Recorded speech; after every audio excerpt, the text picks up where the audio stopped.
Cinesmack contains spoilers of the spoiling type. If you don't want your spoilers spoiled, please turn back now. Otherwise, enjoy the show! Gentlemen, let's broaden our minds. Lawrence?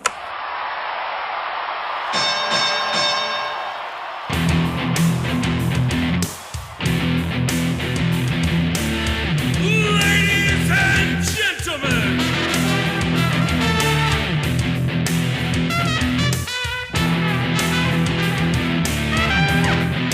Welcome to the main event!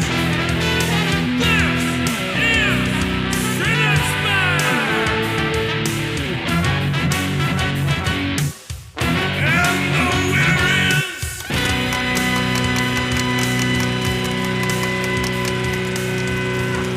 Hello, Cinesmacketeers, and welcome to About 92 Cinesmack, the podcast about films by filmmakers. I am your host, Mike Keeler. Joining me tonight is our panel of award-winning judges. First, writer, actor, and director Kyle. Have you no fear English? Fine.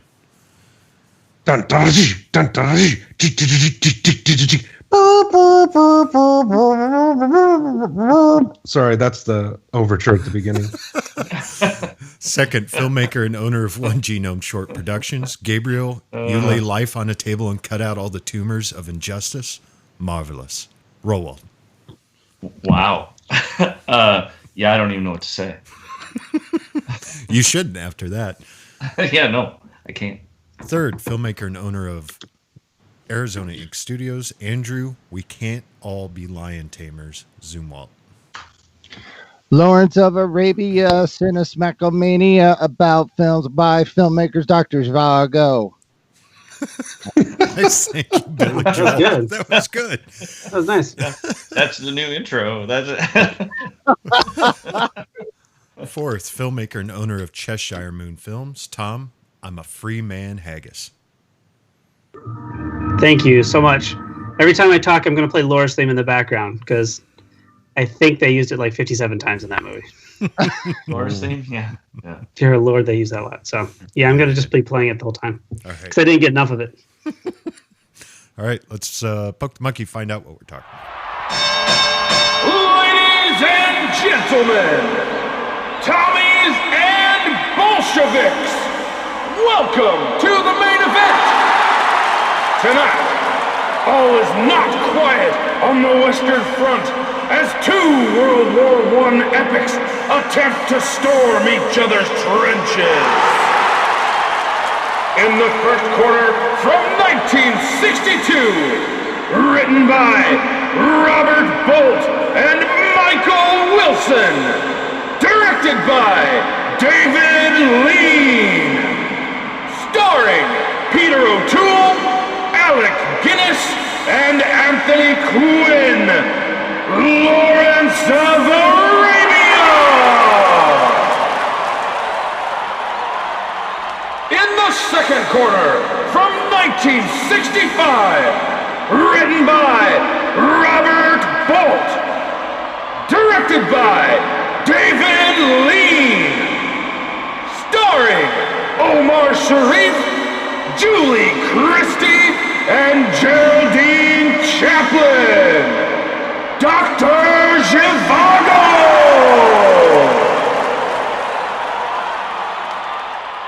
We have 8 hours of movie to talk about here. Almost 8 hours, right? Reason we picked these two was simple because this past November 11th, which is Veterans Day here, it's used to be known as Armistice Day. And it marked the 100-year anniversary to the end of World War I. And we figured, hey, why not do these two epic films and discuss them? Let's start out with our first round, which is writing. Yeah, wow. Yeah, with 4 hours of movie, that's a lot of writing, too. I was thinking about that. You know, the typical formula for a screenplay is about 1 page per minute of film as a rough estimate. So we've got something in the range of, I don't know, 500 pages of screenplay for these two. That's nuts. Something that's Yeah, that's crazy amount of writing.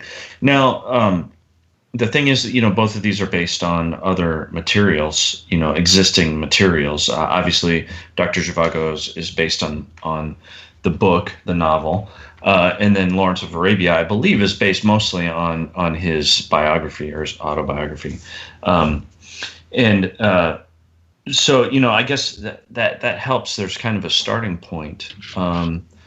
To work with there.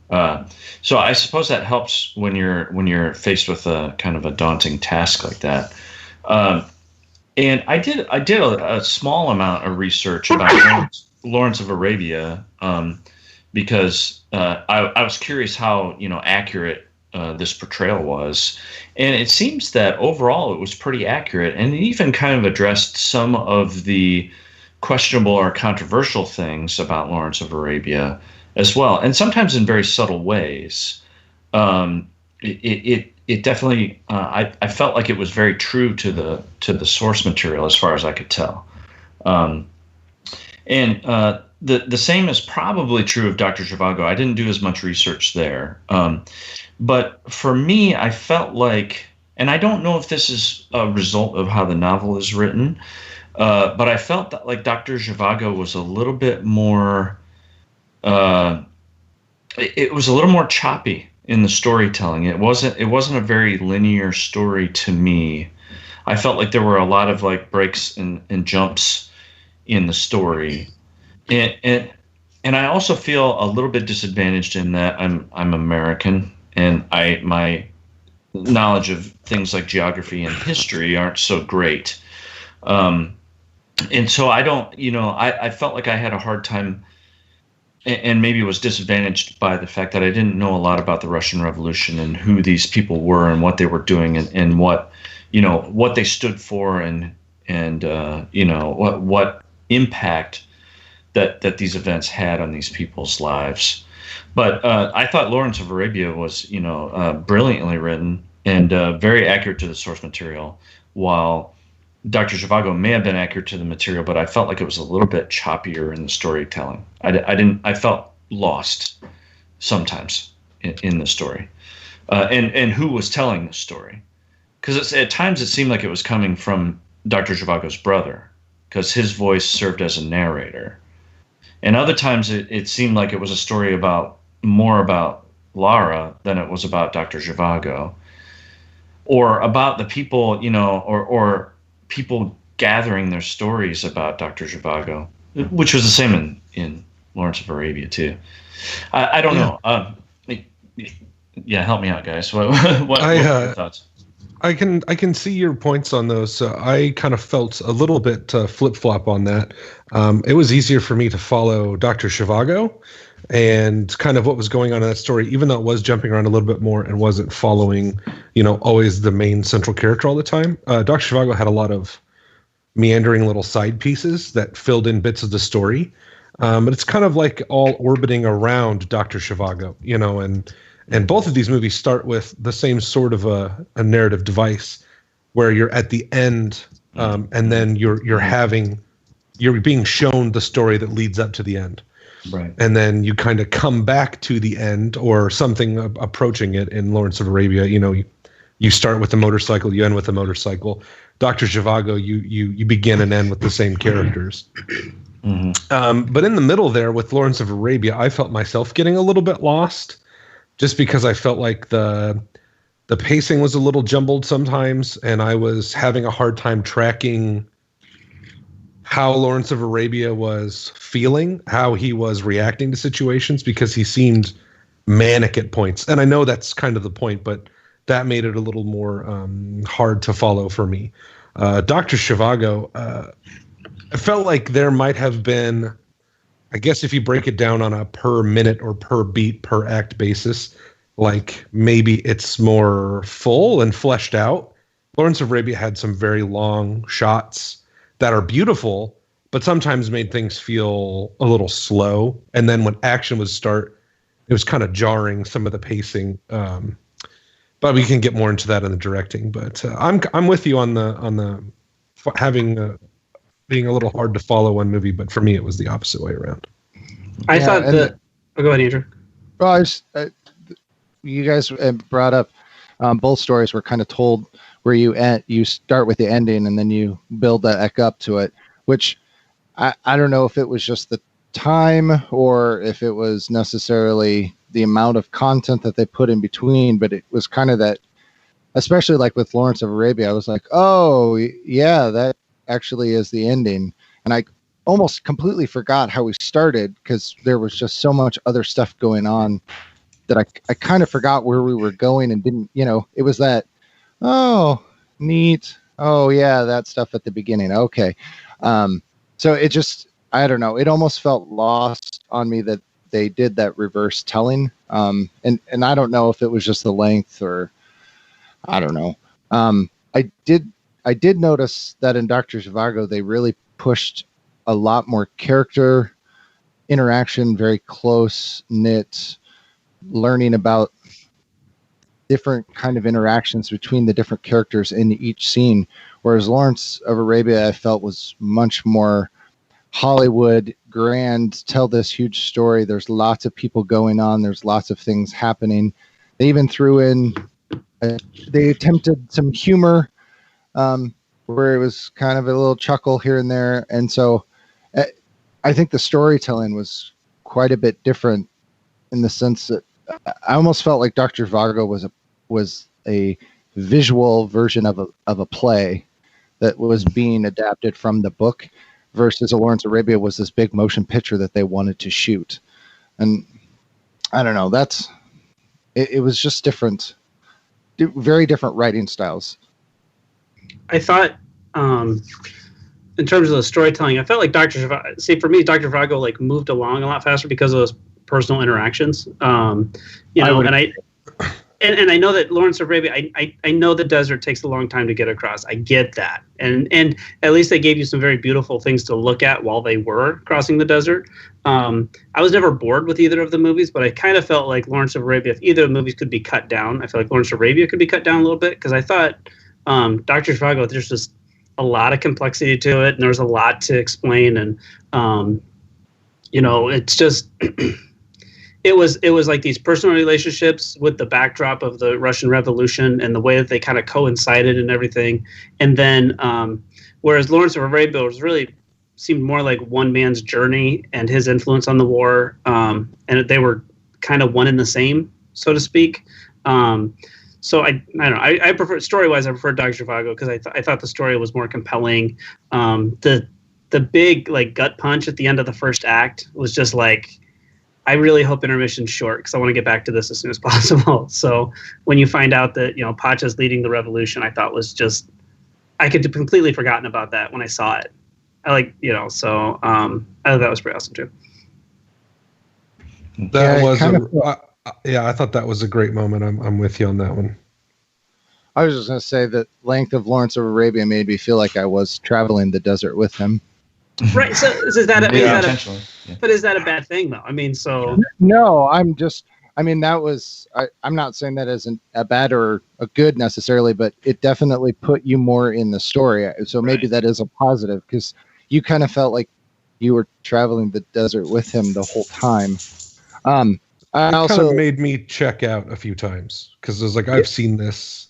Yeah, I know what's going on there crossing the desert. And maybe it's just because I'm more jaded or just have, I wonder what this would be like to watch these movies back at the time they were released. Sure. I think we're maybe a little hindered because we've seen such fantastical things since then. But seeing this in 70 millimeter in the 60s would have been, I imagine it just would have been incredible, mind-blowing. I've never seen anything really like it. Well, and in Lawrence of Arabia, also, I kind of got a feeling that, Lawrence, Mr. Lawrence, I guess, he was kind of portrayed almost as a savior. I got the imagery of this almost Christ-like character that they built up, which I felt was completely different with Dr. Zhivago because you were really focusing on more characters and more of the love story and more of the war, and there wasn't one specific character that really was that savior type person. that I felt that Lawrence Arabia really pushed out. I don't know. Yeah, and I feel like the historical context of both of these movies is extremely important because both of these characters get caught up in the history of their time. You know, the things that are happening sweep them up and have a dramatic impact on their lives and their stories. And so I did find myself doing research on some of these things to understand it better, like what was happening, what was happening, in Arabia at the time, and what was happening in Russia at the time, and how is this?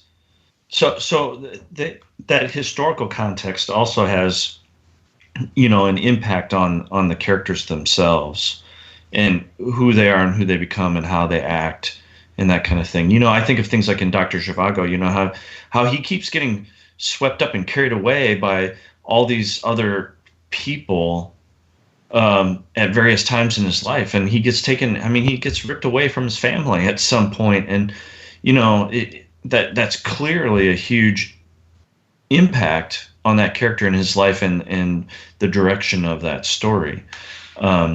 And the same with Lawrence of Arabia. The things, would he have become who he was in any other time? He would have never been compelled to do the things that he did.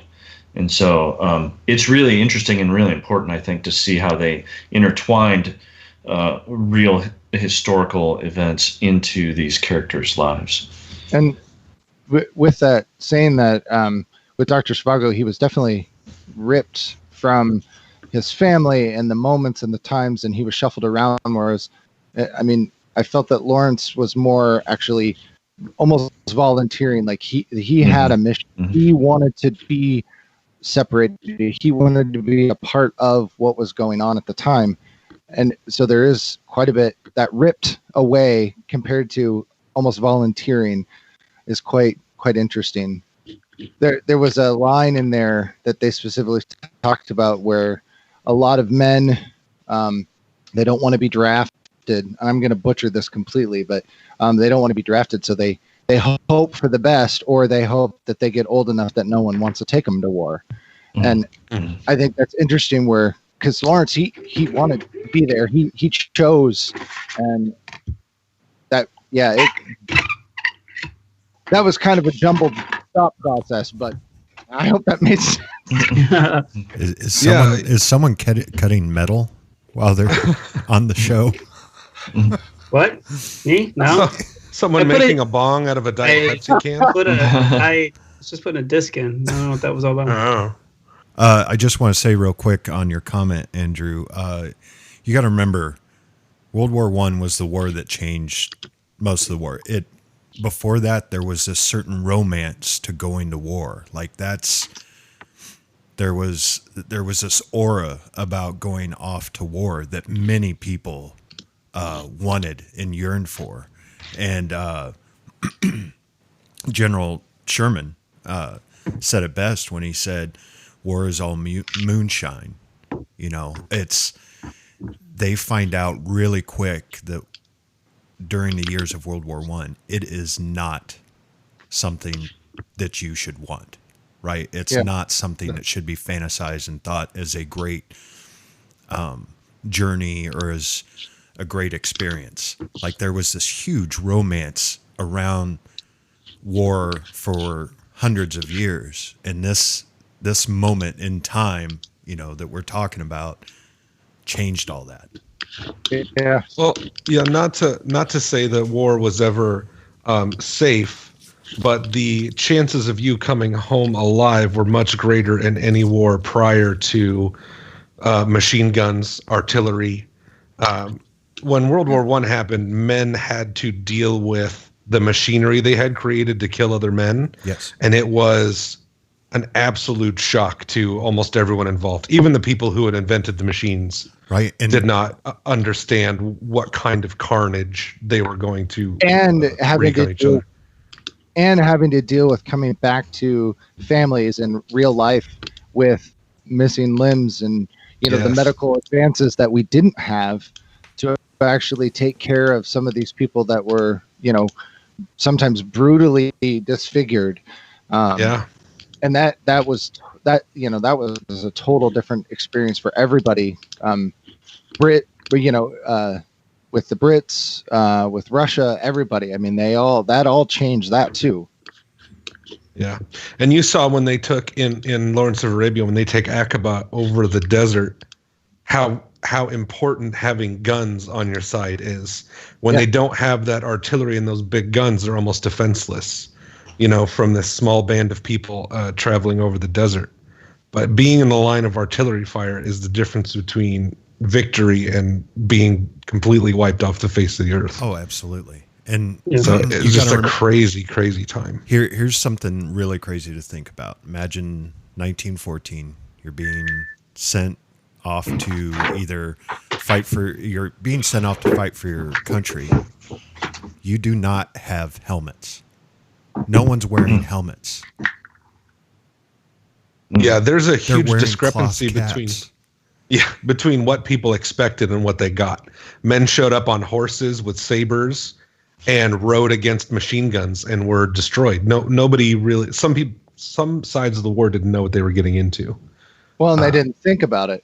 Yeah, war had changed. This was the war that changed warfare. Yep. Yes. All right. Do we have anything else to say about writing? Well, I was gonna point out. I think Gabe is the one that started it. Dr. Zhivago is 284 pages with 1,740 scenes that are shots. Wow. That were actually in. And Lawrence of Arabia was 268 pages with 422 actual shots taken. It's incredible. Yeah, that's a lot of movie. Yeah. No matter how you slice it. Yeah, I mean, a normal movie we're looking at probably 100, maybe a little more if there's a visual effects. Right. Yeah. Well, and then I think in the overall category, we'll probably talk about the audiences at the time, and how these movies were received in their time, and what people expected from the movie going experience. Yep. Because I think those kinds of movies can't be made today. You can't make those, but at one time it was maybe kind of the expectation. Right. So, all right, let's put it to a vote. Gabe. I'm gonna go with Lawrence of Arabia, in part because of the accuracy and the historical accuracy of it that at least that I saw. All right, Andrew. I'm going to go with, I think I'm going to do with Dr. Zhivago, just for the connection of the characters and the depth of the intimateness of the scenes and getting to know the characters, less Hollywoody. All right, Thomas of Iowa. Yeah, I'm going to go Dr. Z as well for the same reasons Andrew said. All right, Kyle. Give me Dr. Z. All right. Dr. Zhivago is a novel by Boris Pasternak, first published in 1957 in Italy. The novel is named after its protagonist, Yuri Zhivago, a physician and poet, and takes place between the Russian Revolution of 1905 and World War II. The Seven Pillars of Wisdom is an autobiographical account of the experience of British soldier T.E. Lawrence while serving as a liaison officer with rebel forces during the during the Arab Revolt against the Ottoman Turks of 1916 to 1918. So they are based, I mean, we knew this watching it, going in, they're based on real people. I just think that's amazing to me that you could get 8 hours of film off of these two guys. But well, is Dr. Zhivago actually a real person? He is. Is he? Oh, I believe so. I thought that's what I just said.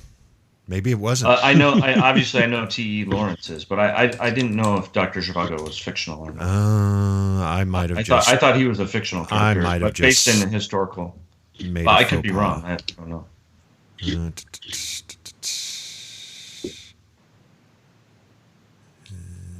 doesn't tell me. I'll look that up. I'm probably wrong. You probably got me on that. Because I'm hurrying up trying to get my trivia done since I didn't have a lot of time to prepare tonight. But let's move on to our second round, which is acting.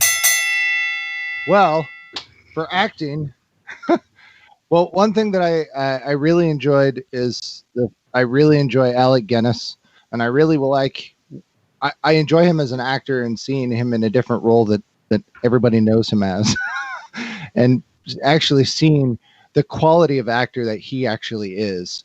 Not just from, I know that he did a lot of British stage play and he did a lot of other smaller movies and such, but to see him in roles that are remarkably, I don't know, almost different, and to see the quality of acting that he pulled, I really, really enjoyed.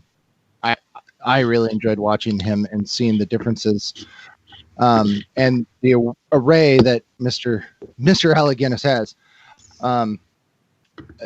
You've got what Lawrence of Arabia has. Peter O'Toole, who, once again, another person that has been in a lot of things, is a fabulous, fabulous actor. Is Lawrence? He's just a fabulous actor. He has such depth to him when he plays a specific character. It's almost I don't know the exact term for it, but when you can actually watch somebody and mimic what they do, it's interesting to see because he is such a believable character, and he adds such depth to who he is. With all of the downtrodden that he went through from, I don't know, there's the quicksand scene, there's, him being tortured. I mean, some of it's almost kind of, I don't know, kitschy, but he definitely pulls it off. And especially, I'm trying to think of like the time period, because, he was acting in a time that really allowed some interesting things to happen on screen that I don't believe that people had seen before. And for him to really get into that character where, you were on a journey with him. I really enjoyed watching him. Omar Sharif as Yuri and Dr. Zhivago. He was also in Lawrence of Arabia. It's like they grabbed the same cast. Yeah, and just they had favorite actors for sure. Yeah, but I mean, it's just really interesting. But I felt that I thought the Yuri character was a much stronger character. I felt more connected to him as as him portraying as Yuri, as opposed to he was the sheriff, right? Yeah, the sheriff Played Ali Sharif. Ali Sharif, yeah, that's it. Not the sheriff. Sheriff. The Sheriff Ali. I knew what I meant. So I found him to be much more, and maybe it's just I found the characters much more developed and much more in depth. And I don't know if that's opposed to the director or if it's necessarily the actor themselves or a combination of the two. I really just enjoyed the actual performances better, I think, in Dr. Zhivago than I saw with Lawrence of Arabia. Even though those acting is fabulous, it just seemed more Hollywood movie-ish compared to the Dr. Zhivago, where it was more character-based. I don't know. Somebody disagree with me or yell at me to shut up now. For the most part, I kind of agree with you. There was I don't know what it was about Lawrence. There's something with Peter O'Toole's acting in Lawrence of Arabia that I just didn't like connect with for some reason. Like it was like a smidge overacting a little bit. And he felt like a movie star in the desert for some reason. Like he felt so out of place. But I mean, he was an Englishman, crossing the desert. So obviously he was out of place, but there was just something about it that I just I couldn't there's a lack of believability in it or something. But I think his acting was really good, but I mean, Omar Sharif and Dr. Zhivago was a couple steps above him.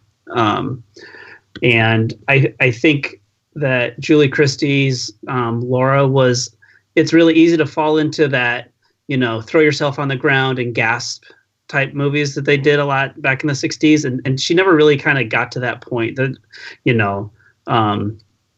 the damsel in distress kind of thing. I thought that they kind of kept it reined in and more believable. So, she never like bit her knuckle and, pine for her boyfriend, a strong female character for the time. Yeah.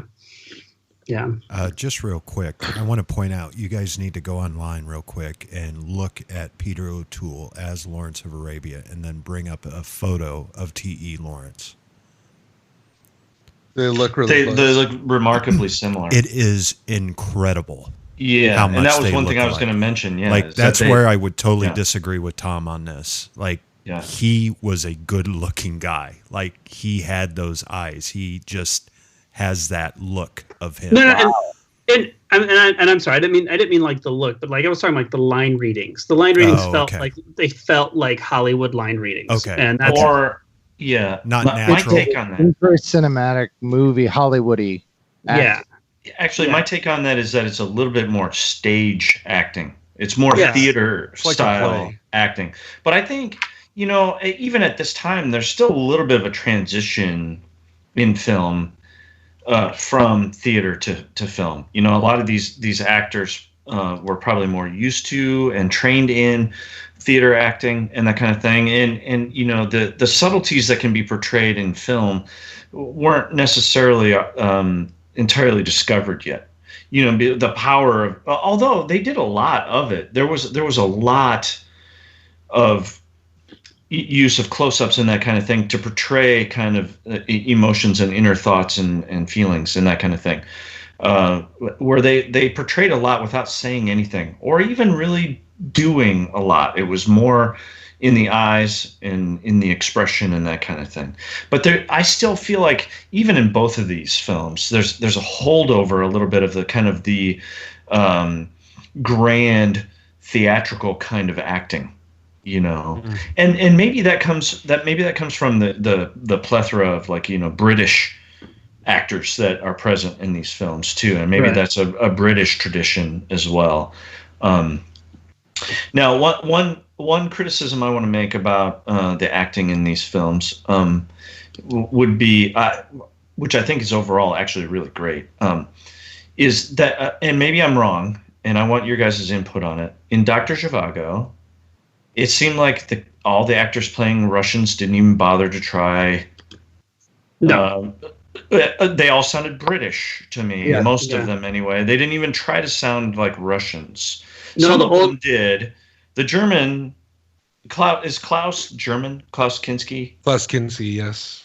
He tried to sound, I think he tried to sound Russian, but maybe he just sounded German instead of British. I don't know. And that was one of my criticisms, is that it seemed like many of the actors didn't even bother to try. I don't think it's something they really looked for back then. I think they were just trying to deliver the best performance. Like when they pick up the old lady with the dead baby at the trains, when they're rolling through in Zhivago, it was just like she came in with a Russian accent. I'm like, whoa, what the hell? So where'd she come from? Like, oh, that's right. Yeah, we're in Russia. Huh.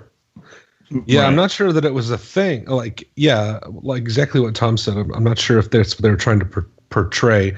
These people have Russian names, and this is in Russia, but everybody's obviously British or some form of from some place in Europe.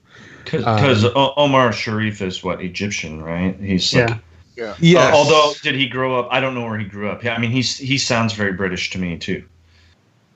And he is much more believable for kind of obvious reasons as his role in Lawrence of Arabia. Agreed. He doesn't really come off as Russian to me. None of these people really did, but his backstory too, with him being from Mongolia and then traveling up, gives it a little more license for why he may look more exotic than anybody else, or I'm not sure how much they thought about that, but right.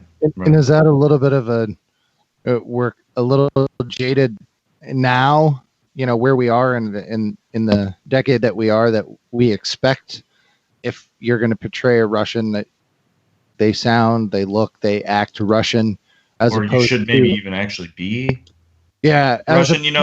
Nowadays, I mean, because that's obviously not a concern back then, and I think both of these movies kind of exemplify that kind of the historical context of ethnic actors. It's like, well, we're basically going to put white guys in these roles, essentially. Not obviously that's not entirely true, but they were a known commodity. Because I mean, right? Alec Guinness, who I think I love Alec Guinness, and I thought he was great in both of these, and I read some, and Mike, stop me if do you have trivia about Alec Guinness dressed up in Lawrence of Arabia? I do not. Okay, well, I read that they tried as much as they could to make him look like the real Prince Faisal or King Faisal, and that he was walking around in. They did a lot of the shooting in the Middle East or like in Morocco, and that kind of thing. And he was walking around, and people actually mistook him for the real person. That he looked enough like him. But even so, it had this kind of feel of like kind of blackface a little bit. You know what I mean? They're taking this clearly white guy and making him look like he's Middle Eastern. They're dyeing his hair and doing something with his skin to make him look darker and that kind of thing. And so, I think it's both of these are perfect examples of that, of kind of like casting these like white people in these roles that should probably have been taken by people of the appropriate ethnicities. But I guess you look at that, even about 5 years later ish, because early 70s you had Fiddler on the Roof, and that was Russian, and there's a distinctness to how they talk and how they act. So was it more of just that time period and that nudity to doing film, as opposed to being on stage where you're on stage, everyone just kind of believes you, to where film, now we actually have to act like them. Right. Yeah, and you have movie stars or people who are known quantities in the acting world because you want to sell this movie to people. So there was a lot. It makes me think. Did they not want to take a chance by casting an unknown, Egyptian actor or something like that? Not in the 60s. Yeah, because they want the selling power of, Alec Guinness is in this movie, and even if he does play a character where it's pretty obvious it's Alec Guinness playing an Arabian character, it's probably much more acceptable back then and kind of the norm, that you just fill those spots with famous actors, Shakespearean style British actors. Well, it's good that Hollywood hasn't changed much. Yeah. Well, I think you get now you have a much wider pool and you have much greater access to actors of every ethnicity from every part of the world. People are able to come on the world stage and do it. It might have been more difficult in the 60s to tap into some of those markets. I agree, except for the fact that I have watched movies where I'm like, why is this person is playing that role because they wanted people to go see this movie, not because they necessarily wanted to tell a good story. Well, there's obviously a balance there that needs to be struck, and sometimes they change characters from the original story. Sometimes they're based on things like these are like on novels or on graphic novels or whatever other source material, and then they'll change them in order to fit a different actor in there. They'll change the ethnicity of the character so that they can put a certain actor in that spot. Right. Yeah. So I wondered about that, and I thought it was kind of interesting. But then again, there are a lot of the background characters who seem, as far as I could tell, very authentic to, the appropriate ethnicities from where they are and that kind of thing. It was obviously easy to find British, British actors for all of the generals and soldiers and stuff. That was easy. But what I find is really fascinating is this whole conversation about, especially with the Russians, and not having the Russian. I watched Dr. Zhivago, and I didn't even think about that. I took it as the character or the actors were playing these parts, and I didn't even think about the Russian accent. I think it's fascinating that, because I guess I assumed it's an older movie. These are the actors. I don't know. That's. I mean, the other thing too is, I mean, we're at a different place. The world's, I know it's a stupid thing to say, but more global now. I mean, if you want to see what's happening in Cairo, I can pull up 400 webcams and watch what's happening in Cairo right now. Whereas back in the 60s, people were being whisked away to these exotic times and places that they'd never seen before, so they had more creative license to put people in there. But now audiences are a lot less forgiving about, cross casting across ethnicities. So especially when there are Russian actors that need jobs, and Arabian actors that need jobs from Saudi Arabia. So it's definitely times have changed. So Well, in the 60s, would you ever call up a Russian actor, if there even was one known, that would come over to the United States and film a Hollywood movie, and the Americans be okay with a real Russian actor, right. or they wouldn't have been fine with an American actor. David Lean wouldn't have wanted an American actor in this movie. Right. And so I think that's a testament of the time. But again, it still goes back to that we're in a different decade to where we are jaded to that. Yeah, well, obviously the political climate has changed dramatically since then. But I think this is the kind of thing where from our point of view, it's more obvious now than it would have been then.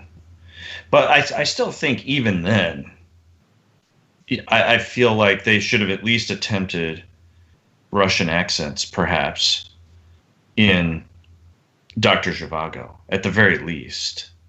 But maybe not. I don't know. Maybe that would have ruined it, because maybe it would have been poorly done. Maybe they tried and it sucked, and they're just like, well, let's not do this, because we've discussed other movies where they've tried Russian accents, or at least for a brief period in the film, and then just gave it up. Yeah. I think of is it Hunt for Red October with yeah.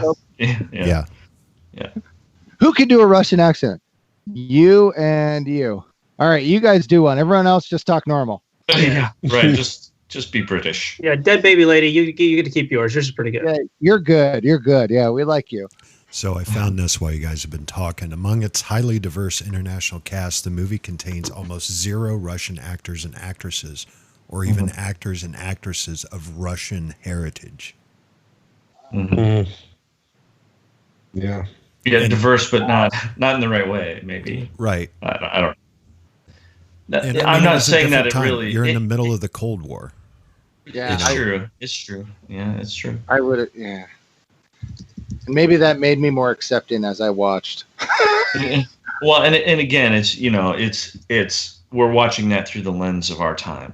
Sure. So it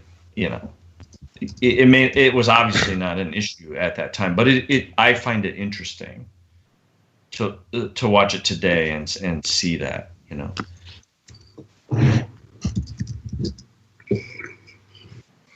Yeah, because Zhivago's what, 53 years old?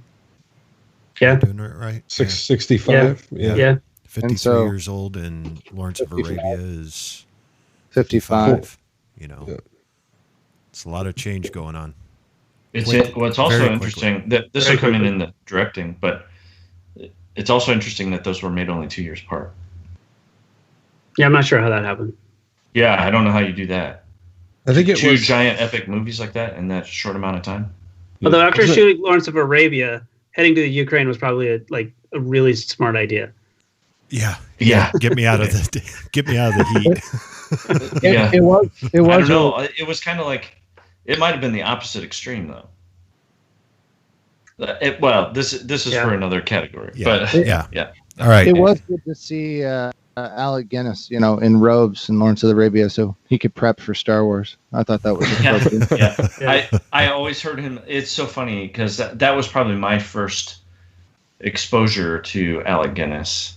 Yeah. And whenever he spoke, I was like, Obi-Wan Kenobi. I just thought I'm ready for him to say, use the Force, Luke, or whatever. Like, oh my God. We were meant to think they did. Who did that? That was good. That was Do me. that again. Was They that didn't- one of the Beatles? We were meant to think they did. They're both British. I'm pretty fucking close. Shut up.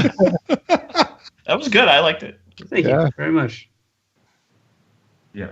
Yeah, and I don't know that we really discussed the acting in general, which I think, despite of these criticisms that I've made, I think the acting actually overall, I was very impressed. I thought the acting was fantastic throughout. Well, I mean, overall, your cast that you've got, I mean, they're very strong actors, not just in these movies, but in general. I mean, these are hardcore. Their lives had been dedicated to this type of, whether it be on stage and then transition to film or just film. These are a lot of these people. This wasn't like their only movie. They have done multiple throughout time, and people know them, and they're great because of that. Mm-hmm. I thought the supporting actors in Lawrence of Arabia were maybe a little weaker. That's just my opinion. Some of the British Army and the diplomats and things he deals with, I didn't think were quite as up to snuff as some of the people in the main cast. Fair enough. It could be. Yeah. They were secondary characters. They didn't get paid the same. You're not paying me to act that well. All right. Just seemed uneven among the British military. Much of uneven actors. Let's put it to a vote. Andrew.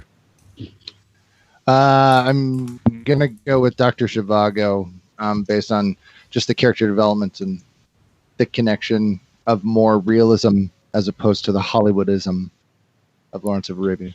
Tom. Did we even talk about Rod Steiger? So I'm going to give it to Dr. Z because No, we didn't. And I would, if I didn't know that's who that was, that was I would have never known who that was. such a dick in this movie. Well, Yes. yeah, but the Rod Steiger I think of is in Reservoir Dogs. Yes. Yeah. That's what he looks like to me. Yeah.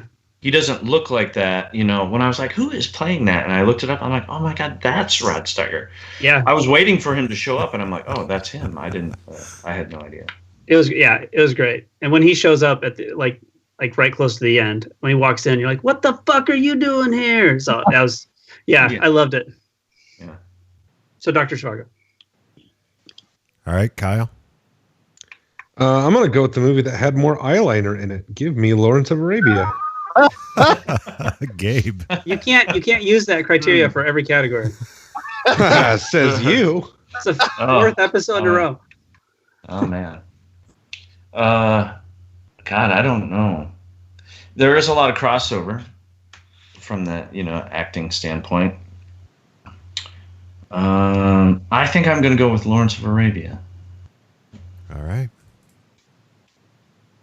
It's like a Monty Python movies. They have the same group. Yeah. Still such roles. Kind of. When the scene where Lawrence is first given his Arab clothes, it wasn't working as written. David Lean took Peter O'Toole aside and said, "There's something missing, Peter. What do you think a young man alone in the desert would do if he's just been given these beautiful robes?" He pointed out to the desert, and O'Toole's eyes followed. "There's your theater, Peter. Do what you like." So O'Toole improvised Lawrence looking at his reflection in his knife, which I was like, man, that's such a good scene. And it's improvised.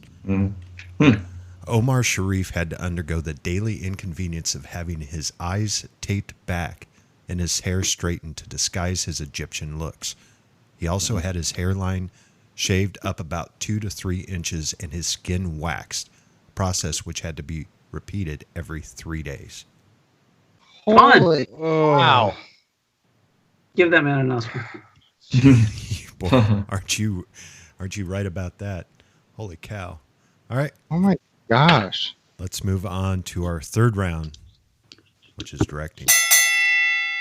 All right, so I'm going to kind of turn the tables a little bit. Obviously I love the love I have for Dr. Zhivago, and I think it's really, really great. But if I'm talking about David Lean's camera work and the use of the settings that he's in and portraying like just the vast nothingness that the desert is, I have to say that his work in Lawrence of Arabia is better.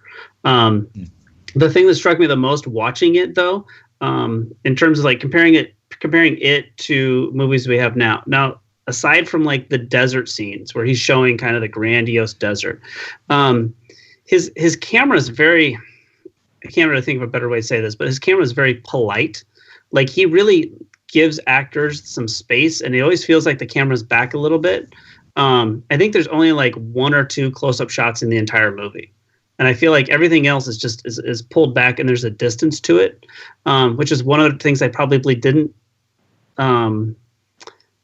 really care for, because I felt like you could have really gotten in on the action a little bit better than he did. But I thought that it was it was just it kind of pulled me out a little bit. But on the other hand, like I said, his scenes in the desert are just absolutely beautiful and sweeping, and the scenes of people kind of just walking in on the horizon, and just that, seeing them way off, and they're approaching, and the 25 minutes it took for that person to actually show up in the scene.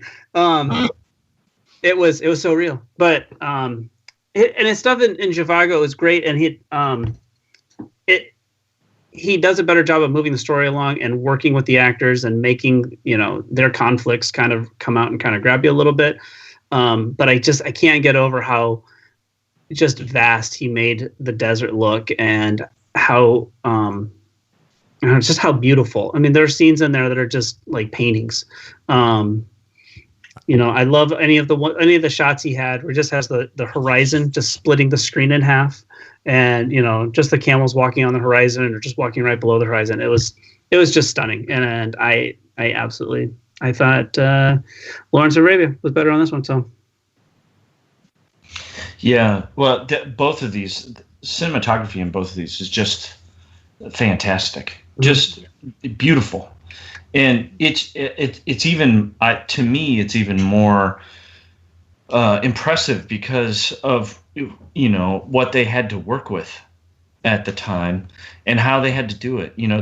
This was all shot on film. This all, you had to know that you were going to get this exposure and you were going to get this shot, and you probably had fewer opportunities to do post-production corrections of these things.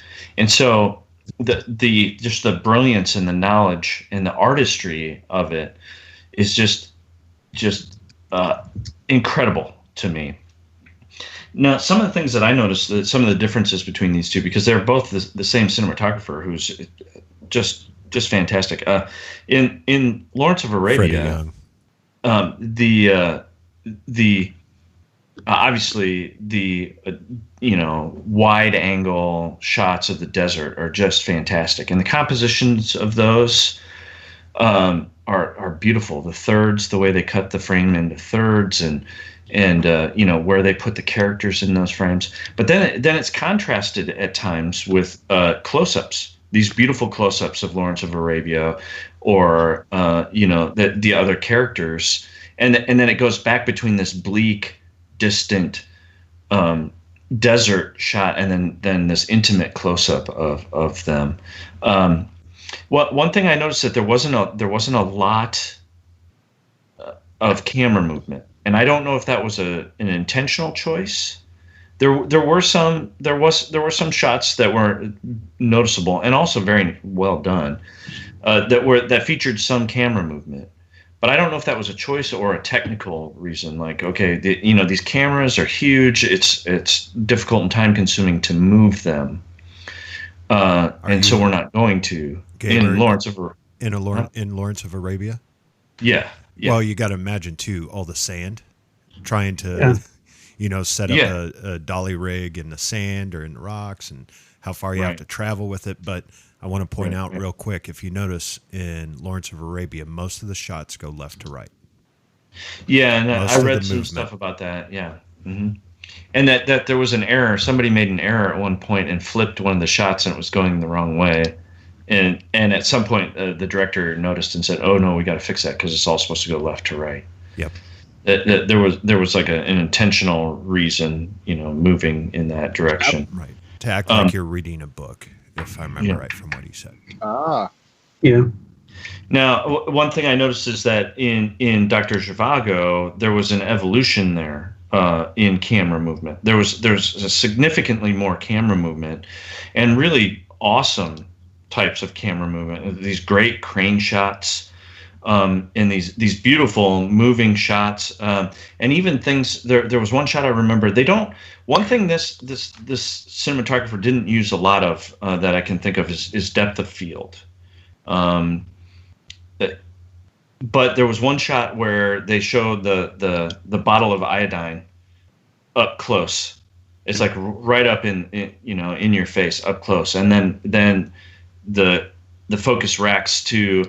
The I can't remember his name, but the leader of the revolution, where he's got the big cut on his face, and then it like pans over to him going into the mirror, and I'm like, that doesn't seem like it would be difficult, but I think that would be a difficult shot to pull off because you're racking focus and you're moving, and all this kind of stuff. And there's just more camera movement in Dr. Zhivago, and then I also felt like in contrast to the wide expanses of the desert, in Dr. Zhivago, there were a number of scenes, at least at certain points, where it was a lot more intimate and almost kind of claustrophobic, where they're inside of these homes. There were they showed these vast landscapes from time to time, where you got a shot of the snow, which was very reminiscent, actually, of the desert in Lawrence of Arabia. It was just kind of like, okay, these are contrasting, but also very similar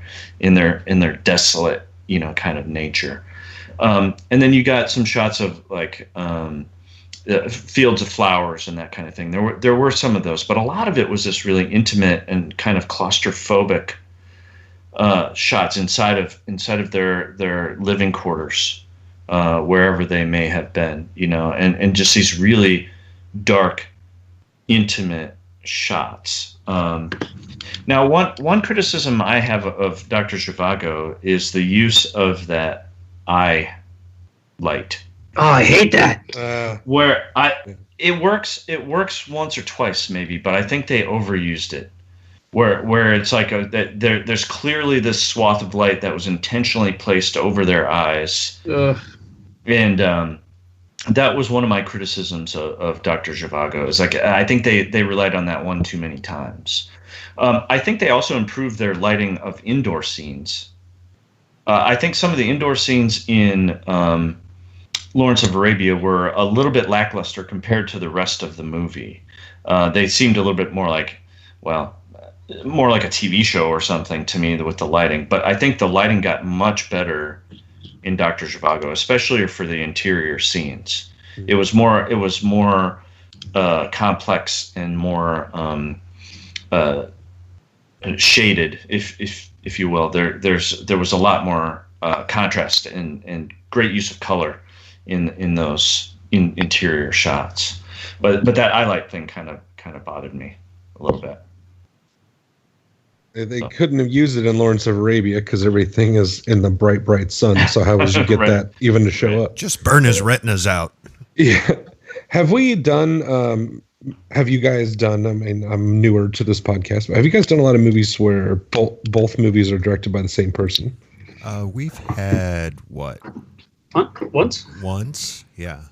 Yeah. Just once. It's interesting. I didn't, to be honest, I had never heard the name David Lean before doing this. I guess I just never watched these sort of grand epic films from the past. But you can see some evolution from movie to movie, just some differences. He obviously is, is a master of his craft in both the outdoor expansive scenes and the very close intimate scenes.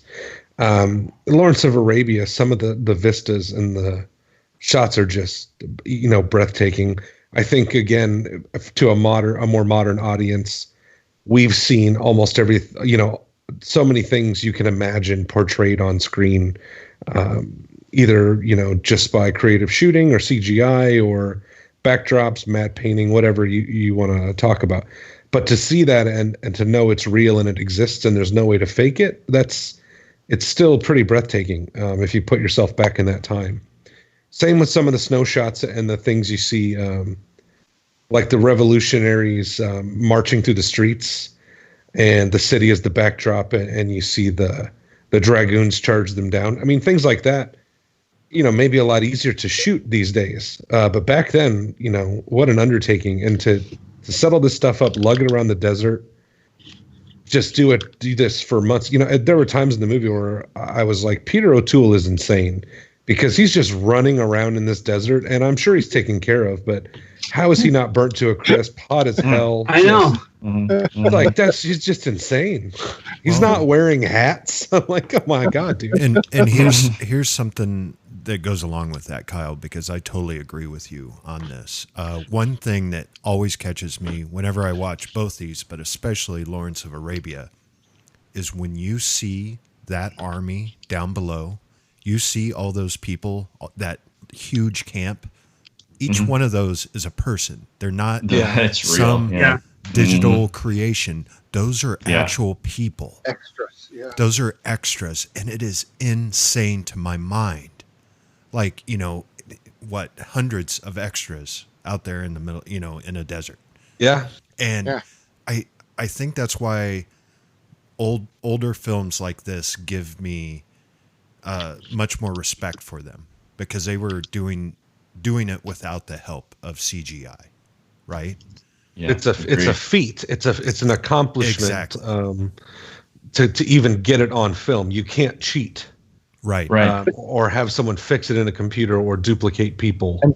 And not just the people, though, like the tents and all of the sets and the horses, all of the camels. all of that stuff. That's all there. Like they shipped all that stuff out there. Yeah, and when you're moving your camera, you have to water those people and feed those people and shelter those people. And then you have to disappear so that you can film this. And and I mean, we all know what it's like to shoot.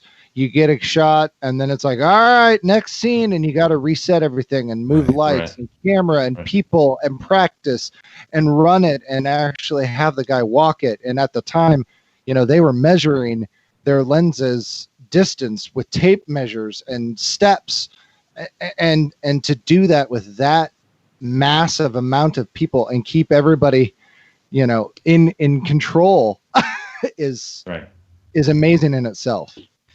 Yeah, and I think of a scene. There's a scene in Dr. Zhivago where the train goes through the city that's been burned. Yes. Yeah.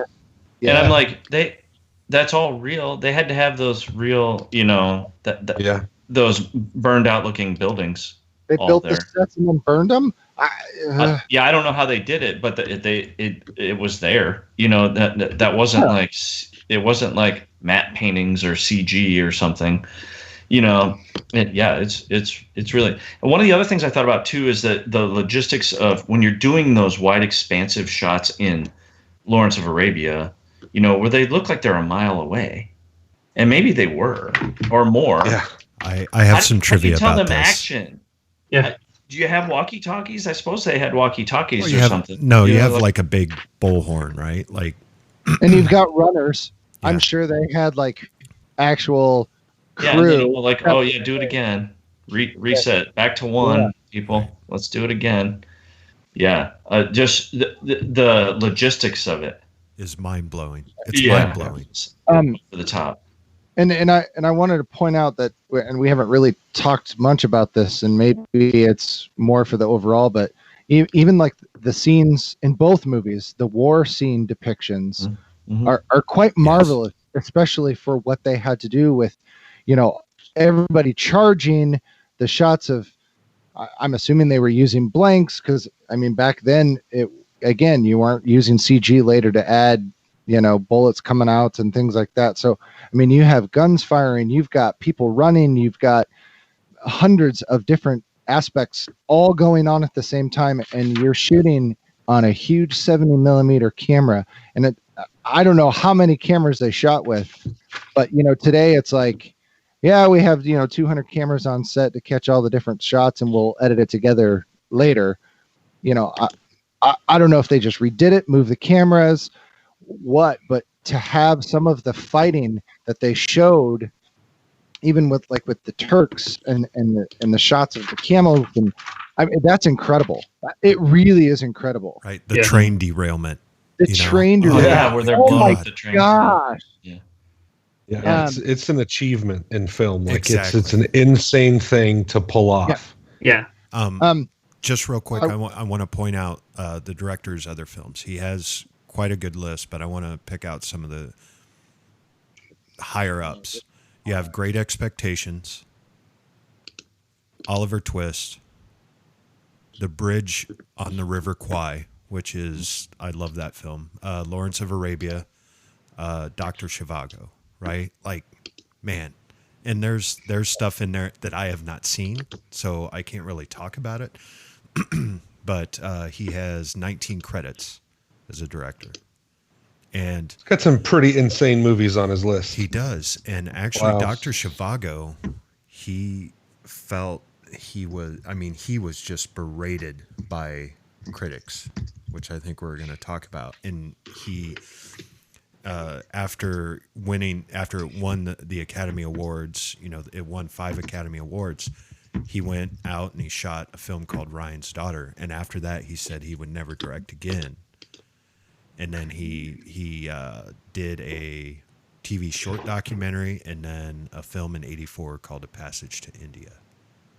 But that, which I think does that also have Alec Guinness in it?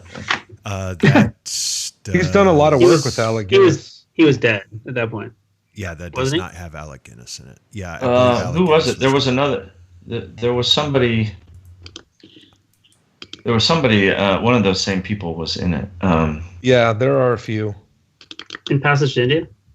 Yeah, I think so. I feel like there was. I could be wrong. Oh, Alec Guinness is in it. Alec Guinness is in it. Yes, he is. Oh, there you go. But those movies, like the Bridge, hold on. Bridge over the River Kwai. The Bridge. Died way later than that. Again, there are moments in that movie that are just quite fantastic. Those really were there. I guess I can say pretty much the same things you guys have all said. The beautiful long shots, scenery is gorgeous. I guess my only real negative between the two of them is with Lawrence of Arabia. It seems like there was a different progression. So I would have thought that Lawrence of Arabia was shot after Dr. Zhivago. Dr. Zhivago felt very play-like in the sense that if there were people in a conversation dialogue, those 3 people were in the frame. They were in the frame the whole time. They had the conversation. There wasn't really a lot of over the shoulders. There wasn't really close-ups. It was just a steady shot, that frame, 3 people, scenery, done. In Lawrence of Arabia, he had quite a bit more use of the frame. He definitely opened up to be able to have dialogue to where it felt grander in that sense. And perhaps it was a stylistic choice, but that type of camera lock-in really felt, and Dr. Zhivago felt like it was more of that play-like instead of a Hollywood film. And the fact that he used 70 millimeter at the time was pretty awesome, because that's a big format to deal with. Oh, it's enormous. And they were shooting Someone had mentioned, I think it was Tom, you were talking about the close-up, and then they rack focused, and then they came out, and then they refocused it again. That's pretty impressive. They were using pure spherical lenses at the time to shoot the 70 millimeter because they had to get the full width of the frame, and to be able to focus in and be able to adjust that on the fly. That's quite the feat. Yeah, masterful cinematography putting this together. It's Yeah, really insane. Both of them, I mean, I think are. It makes me sad that he stopped directing because he could have had some more incredible movies. well, think of what he could have done with IMAX. Yeah, like you could see this guy being a pioneer in a field like that, you know, with what he did with some of these movies. I still to this day have not seen other movies like this. They're of a time and a place that's kind of foreign. Like when we watched, I don't want to bring up Earthquake again, but I feel like I do it during every damn episode now. But the disaster film was a part of film history that I'm too young for. And these grand epic movies, you know, was this place and time in film. And when you watch them now, it's, especially after having made some movies and been a part of that, you just feel in awe of the amount of work it must have taken to do this. And then I started to think, well, maybe it wasn't all that hard. And then if it wasn't hard, then it's even more impressive because these guys figured out how to make this thing that should have been incredibly difficult easy for them. Like, so whether it was incredibly difficult and taxing or they figured out the most efficient, easy way to shoot these movies, they're both achievements in my eyes because it's a crazy task to undertake, given the technology, the politics of the time, the amount of travel that would have been needed, and it's not so easy and freely available as it is today. Just really remarkable on both counts. I still want to know how he did the sandstorm in Lawrence of Arabia, because it looks like he just took a bunch of fans and actually blew sand and rocks, whatever was in the area, at the actors. Because I mean, I almost felt, I was almost like, well, you're going to ruin your lens. Because I mean, it was just in your face, and that, I mean, again, something you don't do. And he really brought you into those moments with these quite majestic shots, I guess is the best way to put it. Very majestic shots. I would say my only negative to Lawrence of Arabia that we haven't, but it's definitely a time period thing, is his day for night shots were absolutely horrific. Well, the only thing that bothered me. They weren't great, but we saw some John Wayne movies that were way worse. Like, sure. I'm just thinking. I was just like, well, I realized that's another technical consideration, especially out in these locations where they were. You know, they didn't really have the opportunity to light things at night, so they had to rely on that. Yeah, but they are noticeable when you know what a day for night shot is. You can often tell. You know it when you see it. It's like, oh, okay, yeah. Especially, I know that they just threw a filter on the lens for those shots because it's very obvious that it's day. Yeah, the way the shadows are and that kind of thing. Yeah, for sure. Yeah. All right, let's put it to a vote. Tom. Gonna drop Dr. Z on this. Or no, Lawrence of Arabia. Right. Lawrence of Arabia. Kyle. I don't even. Lawrence of Arabia. Gabe. Yeah, I'm gonna go Lawrence of Arabia as well. All right, Andrew. Yeah, definitely Lawrence of Arabia on this one. I was just laughing. It's like, I'm gonna drop the wait. Jesus. Just real quick, I was looking up a list of 70 millimeter films. There's more than you think and not as much as you would think, depending on where you're coming from. Oklahoma, Around the World in 80 Days, South Pacific, Ben-Hur. I'm just kind of naming some of the Alamo, Exodus, West Side Story, Mutiny on the Bounty. It's a mad, mad, mad, mad world, which we need to do on this show. Oh, great. Cleopatra, Fall of the Roman Empire, My Fair Lady, The Sound of Music, Those Magnificent Men and Their Flying Machines. The Greatest Story Ever Told, The Agony and Ecstasy, let's see, Battle of the Bulge. I'm just kind of going through Grand Prix, which is a pretty damn good movie. Dr. Dolittle, 2001. Ice Station Zebra, Hello Dolly, Krakatoa, Airport, Patton, Far and Away, Hamlet, 96 Hamlet, and The Hateful Eight. Wow, so it really dropped off from what, 96 to 2016? Like it was riding quick through the 70s, and then Tron was in 82, and then it took 10 years until Far and Away.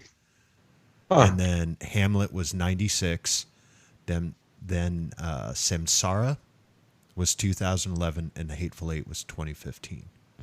And there is a distinct look to 70 millimeter. Yes.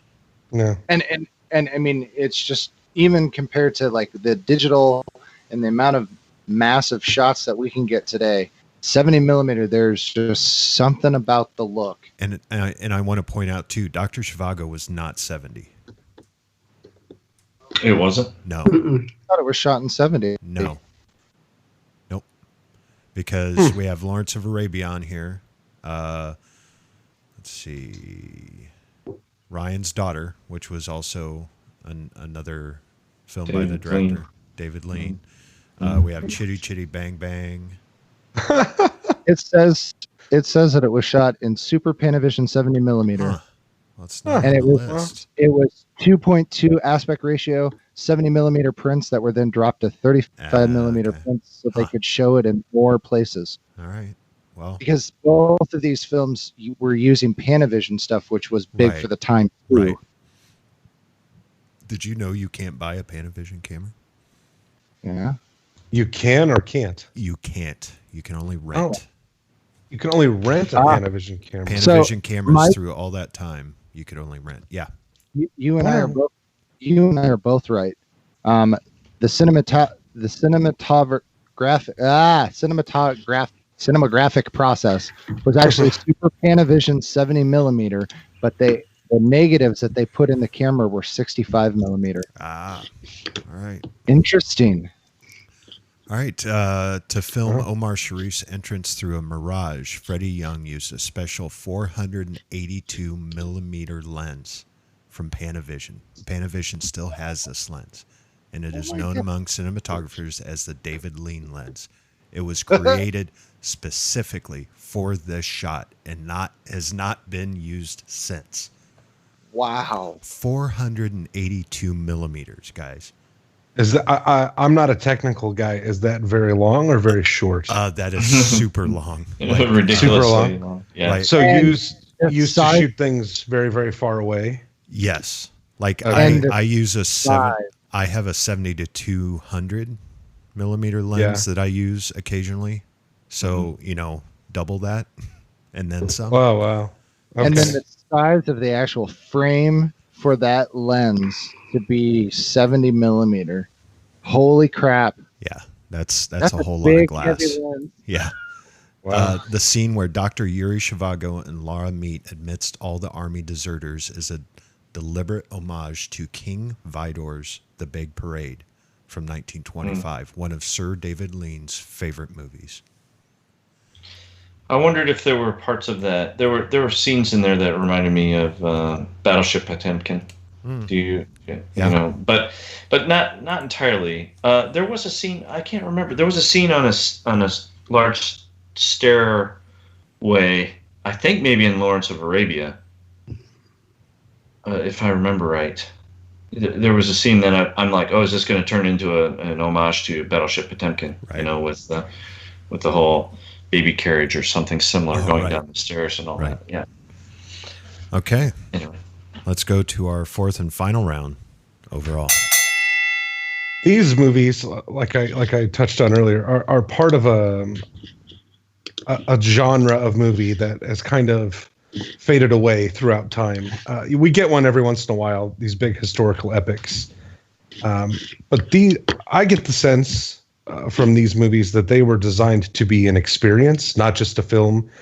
With the overtures, the intermissions, I watched these movies generally with my girlfriend, and I was talking to her about what an experience it would be to go into a theater, be seated during, an overture or an orchestral selection, then get, half the movie and then get an intermission. It's almost like going to a play. Like, it's a completely different experience than what we have now. As I've said before, and I don't want to keep banging the same drum, both these movies are achievements in filmmaking, like milestone things, especially for Lawrence of Arabia.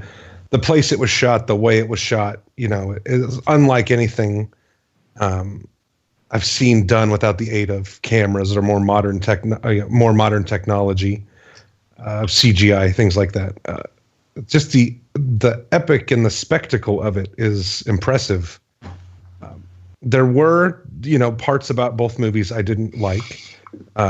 Lawrence of Arabia was boring to me at some points, and Dr. Zhivago kept me much more hooked and engaged, but it's also a much more personal story. And I feel like all the shots and the things in Lawrence of Arabia that you would call, in my opinion, maybe a little dry or slow, are done for a purpose, to set a tone, to give you an emotion. So it's still hard to knock it. The acting was a bit uneven in places, and a bit jarring to see the huge range of British actors playing characters of different ethnicities without any real attempt at a change in look or a change in tone. But that's what it was at the time, so we kind of have to deal with it as it was. So yeah, I don't have a lot of faults to pick up on these movies. I would say the most common fault you probably get from someone coming into these movies is just the length. It's intimidating. Mm-hmm. Even the trailer for Lawrence of Arabia is 5 minutes long. So that's, it doesn't give away too much.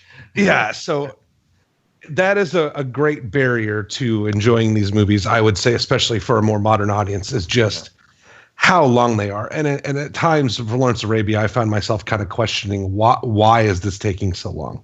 Of course, there are always ways to cut down and make it more succinct, but that's kind of not the point. In these kind of more epic spectacle films, but yeah, so I'm going to stop babbling and turn it over to you guys.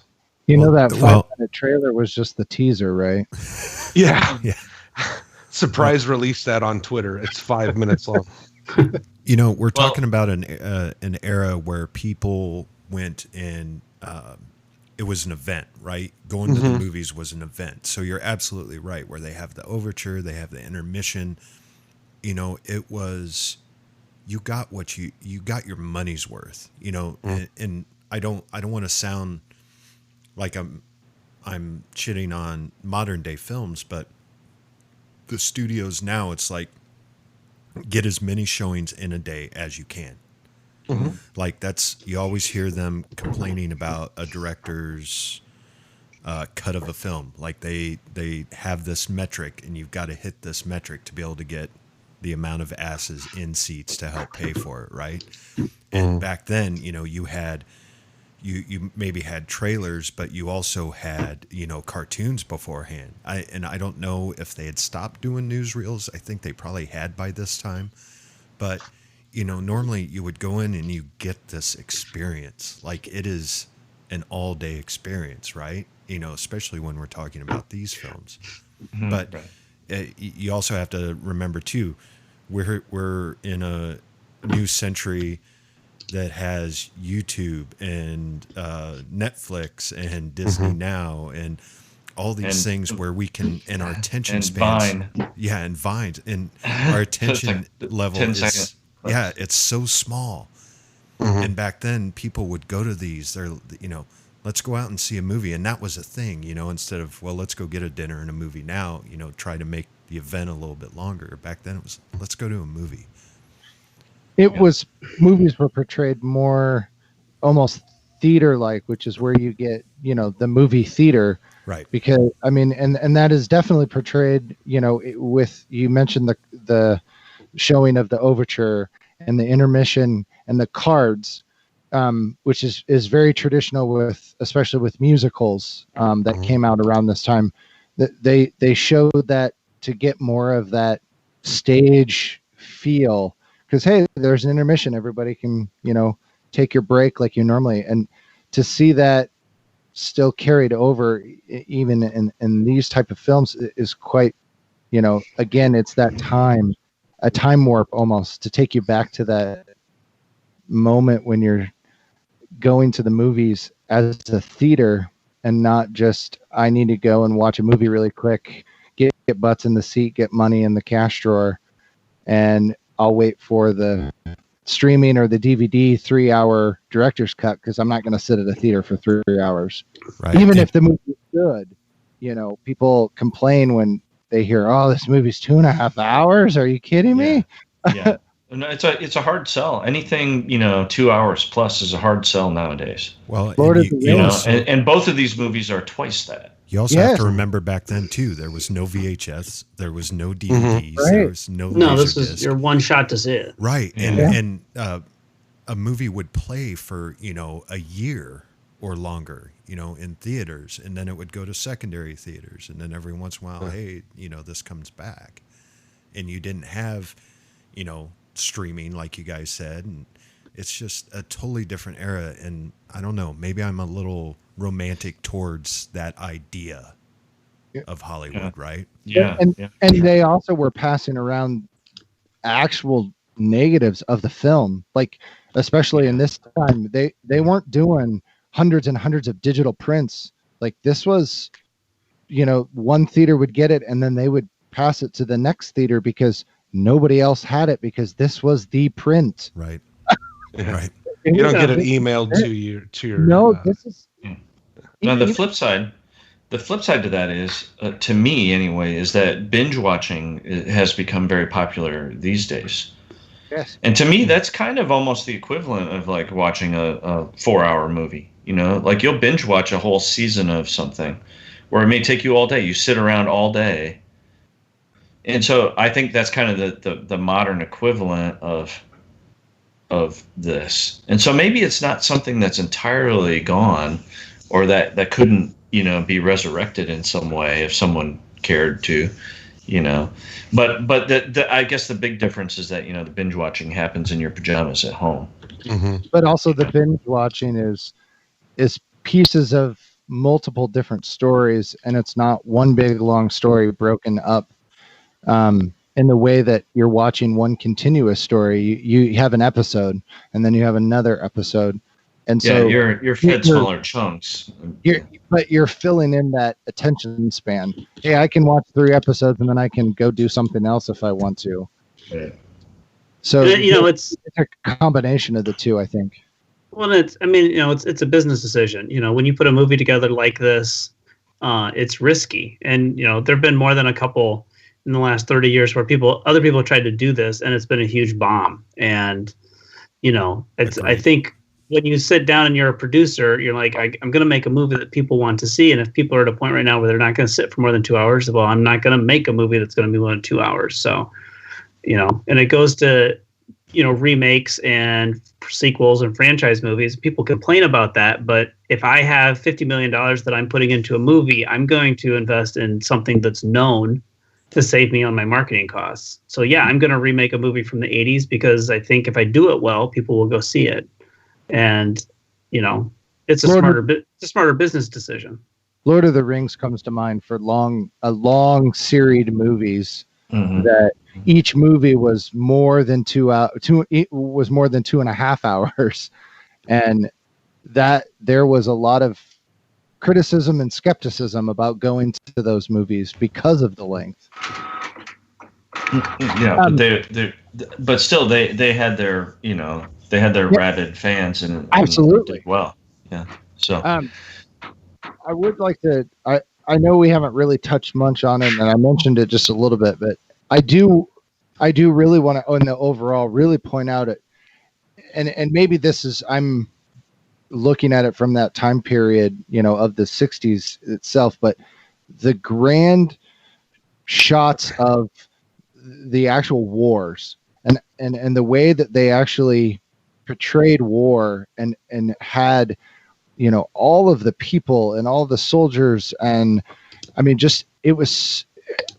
I felt that was quite extraordinary, to be able to watch that in both movies, for that matter, and seeing some of the, your casualties, your half frozen men.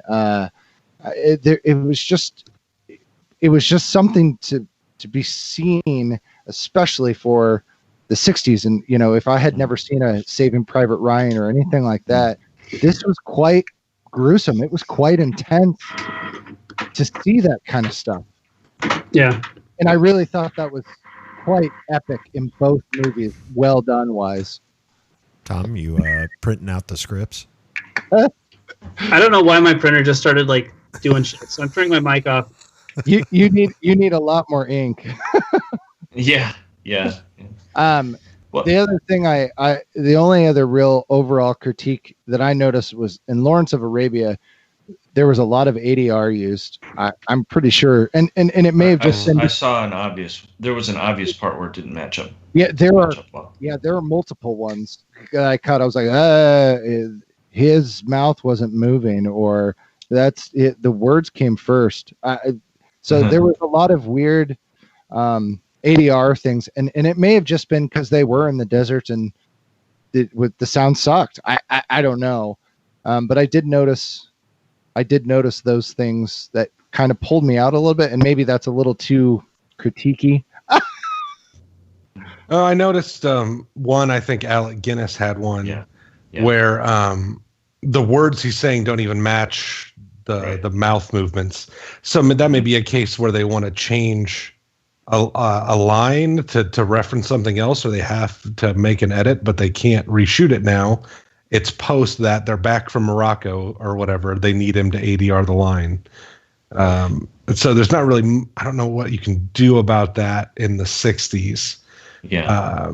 But yeah, it was much more obvious in older movies. Yeah, and it's we've my gotten very good at it now.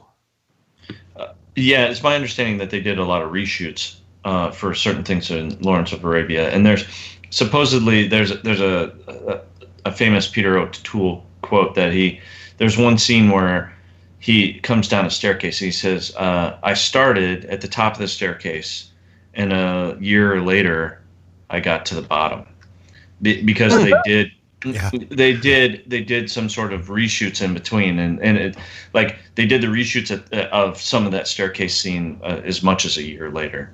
So I mean, and that's one of the options, and a very probably expensive option for fixing those kinds of things or changing those kinds of things that they would want to change. Especially then. Yeah. You got to pull that 70 millimeter out again. Yeah, and you got to get the lighting and the actors and the setup. Yeah. Yep. One thing I think we haven't talked about that's really important in both of these films is music.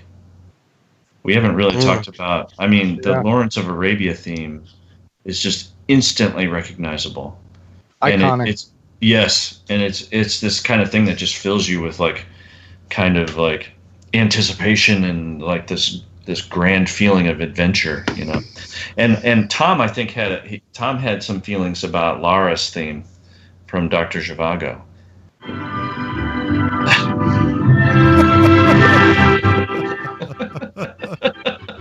It was possibly overused. Maybe. You can't play anymore. Copyright issues. But you know, that's one of those things that's also iconic. Perhaps a little overused in the movie itself. A little. But I'm being generous. But it's also instantly recognizable. And I'm not sure I would have known that was Lara's theme from Dr. Zhivago. But I was like, why do they keep playing that song? Because it was a song I recognized and I knew, but I didn't realize that it was Lara's theme from the movie.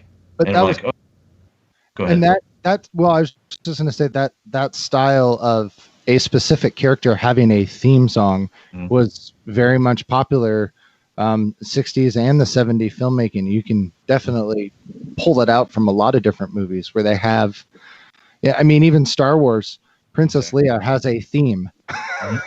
Yeah, well, I think that's a great example. Shaft is the movie that comes to mind when I think of 70s movies with a theme. Yes. Yeah, but I think the music, especially in Lawrence of Arabia, is just fantastic. And I think it lends to the epic feel of both of these movies. It's this grand orchestral score with this recognizable theme, and when you hear it, it just pulls out that emotion. And I think the music is critical to the success of both of these films because it's iconic. We still know it today. Yeah. Yeah, and so and again, same composer for both films. Yeah, Well, what's his name? now- Michael Jarre. Yeah, I'm not quite sure how you pronounce it, but yeah. And there are some parts of it that bother me a little bit. There are these parts where it goes from the Lawrence of Arabia kind of grand epic theme, and then it gets into this kind of lighthearted kind of thing, and you just feel like, okay, well, this is kind of a movie score from a 60s kind of movie. It would get kind of like simplistic and childish and upbeat and happy at times. And I'm like, I'm not quite sure why they're doing that. I don't think it's necessary. And I think it was the same in Dr. Zhivago as well. But overall, the music is just fantastic. Agreed. All right, guys, we're gonna have to. If you have anything else to add to overall, we'll have to do it now, real quick. Intermission time. This is your final warning. Yeah, intermission. We have another 2.5 hours of the podcast to go. Right. Yes. You making a card? For overalls, real quick, I want to point out that Lawrence of Arabia won 30 awards, including Best Picture, or Oscar, Best Picture, Best Director, Best Cinematography, Color, Best Art Direction, Best Sound, Best Film Editing, Best Musical Score. And Dr. Zhivago had 21 wins, including Oscars for Best Writing, Screenplay, Best Cinematography, Color, Best Art Direction, Best Costume Design, and Best Music Score. Yeah. It is a shame that David Lean didn't go on. Yeah, it is. And we didn't even talk about those kinds of things, like the sets and the costumes and all of that stuff, which is just overall just fantastic as well. The attention to detail. The detail. Yes. Yeah. Because, again, if you look at a picture of T.E. Lawrence next to Peter O'Toole dressed as him, it's amazing. I mean, even down, the costume itself, and down to the dagger, that crazy J-shaped sheath that he has. I mean, there's a picture of T.E. Lawrence with that on, and that's exactly what he looks like. It's the attention to detail on some of that stuff is just really, really just fantastic. Yeah. All right, let's put it to a vote. Kyle. Oh, this is very tough. But I am actually going to go with Dr. Zhivago. It's the movie I found more interesting and kept me hooked a little bit more. All right, Gabe. Yeah, I think Kyle and I have kind of the opposite opinion. I at times struggled to make it through Dr. Zhivago. And maybe it's because I had already done 4 hours of Lawrence of Arabia. I don't know. It's like, do I have 4 more hours in me? I don't know. So I'm going to go with Lawrence of Arabia. All right, Andrew. Yeah, as everyone else said, it's kind of tough. But I was more pulled in with Dr. Zhivago. There were times at Lawrence of Arabia I was like, all right, it's pretty. Let's keep going. So Dr. Zhivago's mine. Copy that. And Thomas of Iowa. Give me a big plate of borscht, a bowl. It's a soup. Fuck. Damn it. A bowl. God damn it. I've been sitting here practicing. I turned my mic off. I was like, borscht. Don't mess it up. Borscht. And then I said plate. A plate of soup. Give me a plate of soup. Plate of soup, please. One. Zhivago of Arabia. Dr. Zhivago. All right. Lawrence of Zhivago of Arabia. Just real quick, I want to point out, yes, Dr. Zhivago was not based on a real person. Mark 1 for Mike is an idiot. And go ahead. I also have the count for how many times we've done the same director twice. Okay, go ahead. This is the 4th time we've done this. Oh, What are the others? Savage Steve Holland, who did One Crazy Summer and Better Off Dead. John Woo and James Cameron are the other 2 that we did. Really interesting conversation, though. I wasn't completely zoning out, so. Completely. Not completely, like usual. Going through episode by episode to see what we've done. I also want to point out that William Tecumseh Sherman, the full quote is, "I am tired and sick of war. Its glory is all moonshine. It is only those who have neither fired a shot nor heard the shrieks and groans of the wounded who cry aloud for blood, for vengeance, for desolation. War is hell." Oh yeah. That's a really good quote. So overall, on our trivia, Dr. Zhivago was not shown in Russia until 1994. wow. Wow. Yeah. David Lean didn't see his first royalty check of Lawrence of Arabia until 1978. How can that be? Wow. I didn't have time to dig, but that's one of the trivias for the film. Soldiers from the Moroccan army were employed as extras without pay, which they understandably resented. During off hours, they actually took pot shots at cast and crew, David Lean included. Others deserted between takes and never came back. Wow. It sounds like what really happened in the movie. At the end, after they Right. pillage the trains and stuff, they get what they want and they leave. Right. When Omar Sharif signed on with Sam Spiegel to do Lawrence, it was a 7-picture deal at $15,000 per film. Whoa. That's what he was getting paid? Yes. And I don't know what that $15,000 per film. God. What? That can't. Inflation's a bitch, but that can't be that much. We got to look up. I totally forgot about typing that in and budgets. seeing what In that would be. 1960s dollars. Yeah, $1962. Oh.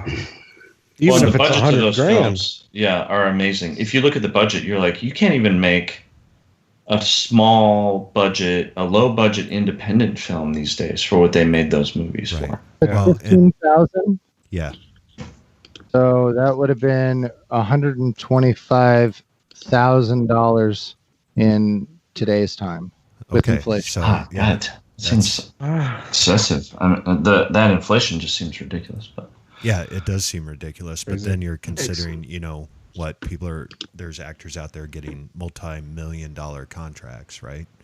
right. Yeah. When I already did that. So his 7 films were Behold a Pale Horse, Dr. Zhivago, Genghis Khan, The Night of the Generals, Funny Girl, and McKenna's Gold. And Those Lawrence were of the Arabia. 7 films. Those Yeah. were the films in that deal. Yes.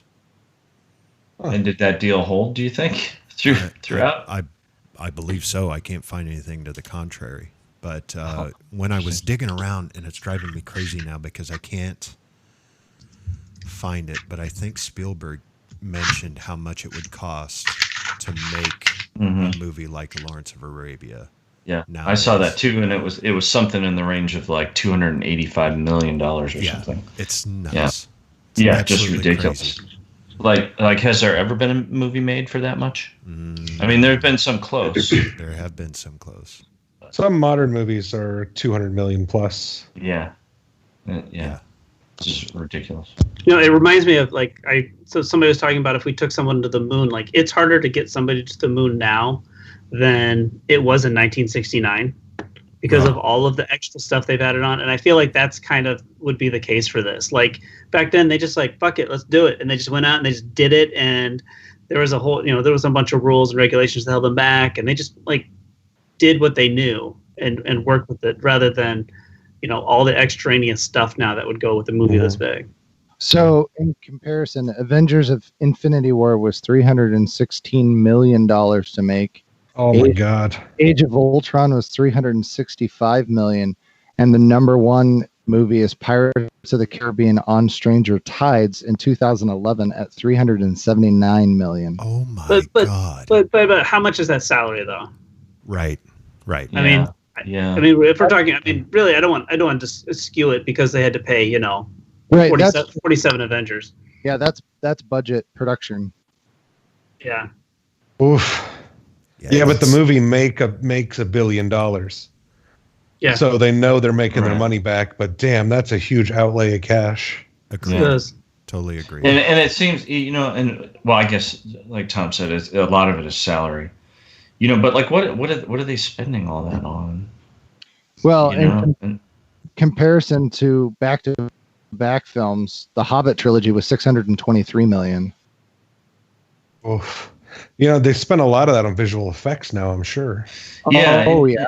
And you would think that stuff would eventually. I thought, the idea. I guess part of it is that it makes things easier. Like you can do things that you wouldn't normally be able to do, but you would also think that you can do things less expensively. But that doesn't seem to be the case, and especially nowadays too, with improving technology on, equipment like cameras and lights and that kind of stuff, and being able to make those things cheaper. You would think all that stuff would become less and less expensive, but the talent that can do it. It doesn't seem to be. Yeah. In 1962, Mutiny on the Bounty was a $19 million film and was the most expensive in 1962. Wow. What was it? Mutiny on the Bounty. Oh, They don't $19 million. Wow. 19 million. That That's was Marlon Brando. That's a contract for someone now. Yeah. yeah. Yes. That's an actor's salary. Yeah. Well, the last movie I thought of this way was Saw, right? So Saw cost $1 million to make, and it made $100 million. Right. Which is why they made 7 more Saws. Right, because They were even playing if with those house failed, they money, still. right, the whole time.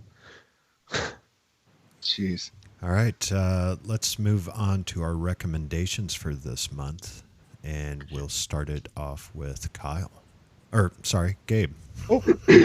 Okay. Well, I decided this month to go kind of the antithesis of these two films and actually recommend a short film.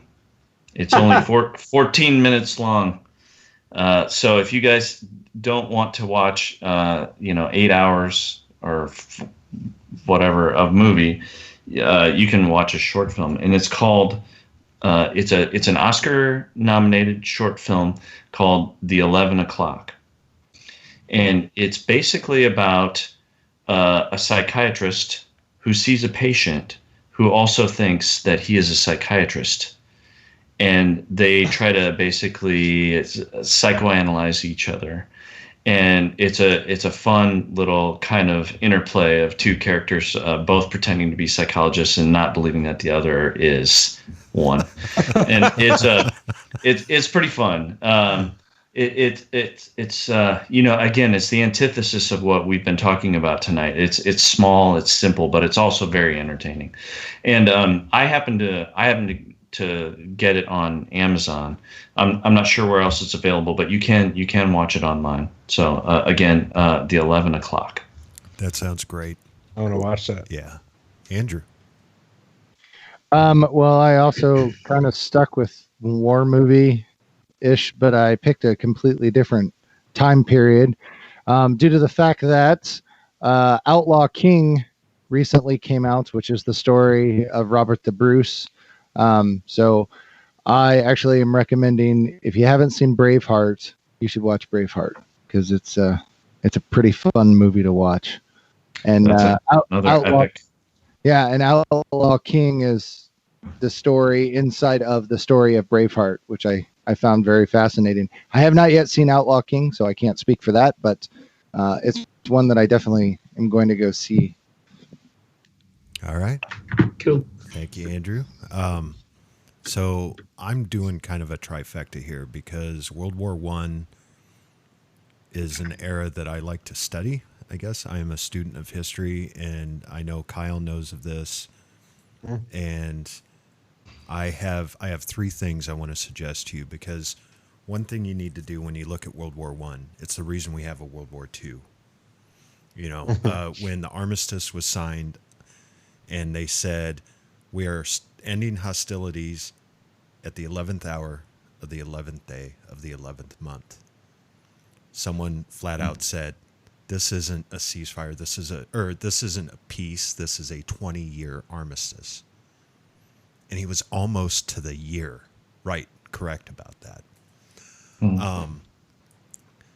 It's the reason that we live in the world that we live in today, right? Like, this started off a chain of events that we're still feeling and that we are still dealing with today.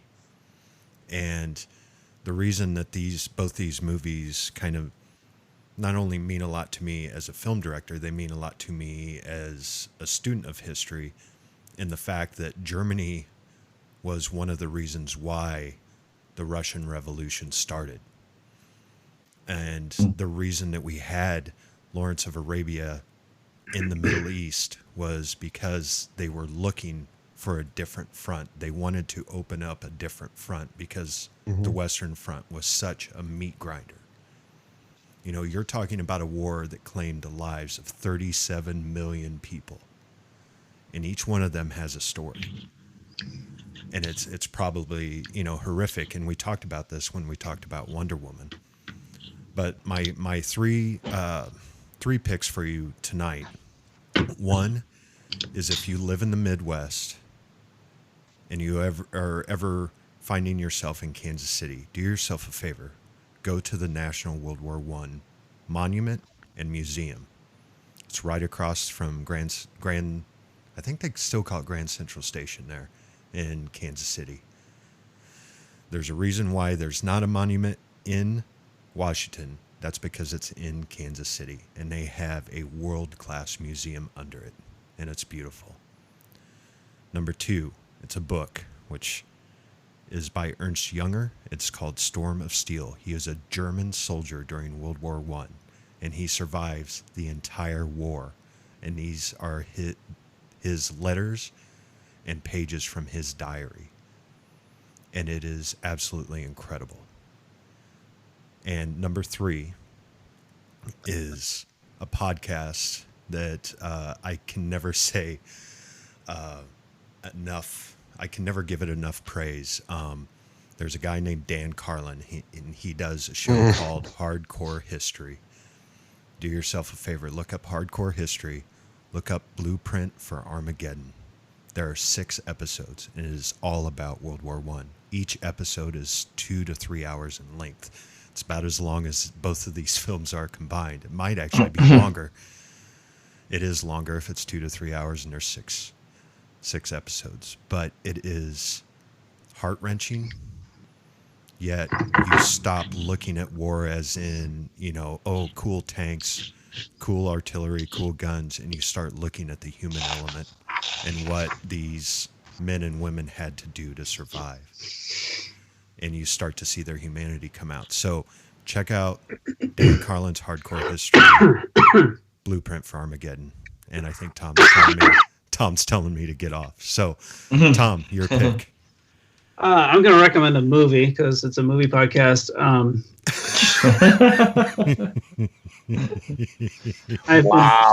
I've been burned in the past, so he has for books. Yeah. Yeah, so I get that at the very least. So I'm going to go with Alec Guinness. A lot of people don't realize that Alec Guinness was actually a comedic actor when he started, and he had some really great movies. But one I want to recommend is a movie from 1949 called Kind Hearts and Coronets, and it's the story about this poor, struggling guy, and he learns that he is ninth in line for his family's fortune. And the movie is him going about killing the 8 people in line for the fortune in front of him. And Alec Guinness plays all 8 characters. So he plays the Duke, the banker, the parson, the general, the admiral, the young Escoigne, young Henry, and Lady Agatha. It's I would call it a tour de force of Alec Guinness comedic comedy stuff, and you should check it out because it's a classic, and he is very, very funny. That sounds fantastic. What year was that? 49, I believe. Yes. He was 35 years old. Wow. It's hard to believe Alec Guinness was once 35 years old. And funny. He was funny and young. Yep. Imagine that. All right, Kyle. Well, so I'll echo, first of all, Mike's recommendation of Hardcore History. Dan Carlin is awfully long-winded. He's got the balls to call some of his podcasts blitzes, and they are 6 hours long. It's the only guy I know who would call a 6-hour thing a blitz. I'm going to recommend a book as well. Tom, you can give me shit if you like for that. It's called A World Undone by G.J. Meyer, and it's the story of the Great War. I've listened to it in audiobook form, and it is fascinating. And World War I is the topic I wish people knew more about, because it is truly one of the most remarkable times in human history, when we butted up against technology and really changed a lot of the things about the modern world. But I will recommend a movie as well, and it is a epic movie that I liked a lot as a child, even though looking back, I probably shouldn't have been watching it. It came out when I was 10. It's 4 hours and 31 minutes long, and it's called Gettysburg. Wow. Yeah. Yep. So it stars Martin Sheen. It has Tom Berenger in it. Jeff Daniels is in it. It has a lot of well-known actors, and I absolutely loved Gettysburg when I was younger. Sam Elliott's in it. C. Thomas Howell, Stephen Lang. It's got a lot of really good actors. Based on a novel, I believe, a historical novel, but it's all about the Battle of Gettysburg, and it's shown on both sides. I think it was pretty critically well received, but it was like a financial flop. It cost $20 million to make it, and it's super long. I remember owning it on VHS, and I want to say it was 3 or 4 VHS tapes. Back then when you could, because you could buy, long ass movies would sometimes come on 2 VHS tapes. Right. But Gettysburg was spread over, I think, 3 or 4, probably 1 hour tapes, right? So they probably had 4 1-hour tapes and then a tape with like 30 minutes on it, or maybe 3 90-minute tapes, something like that. I didn't do math right. That's definitely not right. Wait, no, that's about right. Yeah, they just left the last minute of the movie off because 4 hours and 31 minutes. Yeah. But I enjoyed Gettysburg. I don't know how successful you'd get a modern audience to watch it now since it's so long, but I loved it as a kid. Fascinated me. Yeah, just a quick note based on that. I was watching Lawrence of Arabia, and I had purchased the DVDs at one point, but never actually watched it. So I'm like, okay, perfect. I have it. This is the opportunity to watch it, and so I got it out and I put the DVD in and I'm watching, and then every once in a while I would check to see like, well, how long is this movie? I know it's long, but how long? Mm-hmm. And then it said like 2 hours and something. I'm like, I'm sure it's longer than that. It's got to be longer. And then I got through.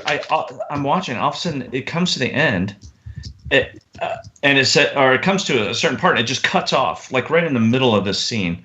It just cuts off and says, "Insert disc 2." And then I'm like, "Yeah. Oh, wait a minute. Yeah, there is another disc in here. I didn't even know there was a second disc." Yeah. And then I put in disc 2, and it played for, I don't know, maybe 10 minutes, 15 minutes, and then it said intermission.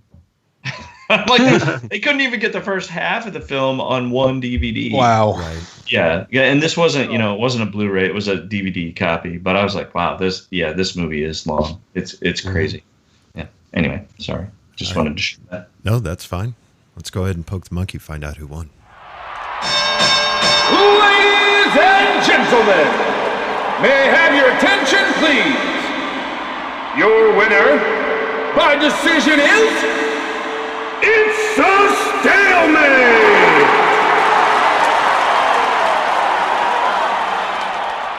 Oh my What? God. No, really? Are you serious? 8-8. Wow. Oh, yeah. Wow. That means we have to do them again against. All right. We got to watch them again. Let's Watch them again. Against Jesus Christ. both of these movies are going to take on Gettysburg. How do And you we're do gonna- this? Oh my god. What's the point? They are That's both crazy. pretty good. I don't feel like that's. We just crossed the 10-hour mark. So what do we do in the event of a tie? I don't remember. We move on to the next episode, I hope. Yes. Yes, we do. We have to do the same movies every week until it's not a tie. Yeah. And we're required to watch them each time. You can't just like go a off jury. memory.